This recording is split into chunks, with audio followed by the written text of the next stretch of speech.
भाजपने जे प्रदेशाध्यक्ष दिलेले आहेत रवींद्र चव्हाण ते त्याच भागातून येतात आणि असं मानलं जातं की रवींद्र चव्हाणांना प्रदेशाध्यक्ष करणं ही भाजपची खेळी ही मुख्यतः शिंदेंना शिंदेंच्या गडात शह देण्याची खेळी आहे.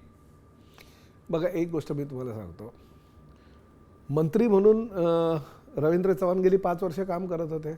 ज्यावेळेस त्यांना मंत्री केलं ना, त्याही वेळेस हेच म्हणत होते की श्रीकांत शिंदेच्या गडामध्ये रवी चव्हाणांना डोंबिवलीतला आमदार असताना त्यांना त्या ठिकाणी मंत्रिपदी संधी दिली. अहो, भारतीय जनता पक्षाचं अध्यक्षपद हे 2 वर्षाचं असतं आणि ते काय डोंबिवलीत त्या ठिकाणी फक्त भारतीय जनता पक्ष चालवणार आहेत काय? ते पूर्ण राज्यामध्ये त्यांना फिरायचं आहे.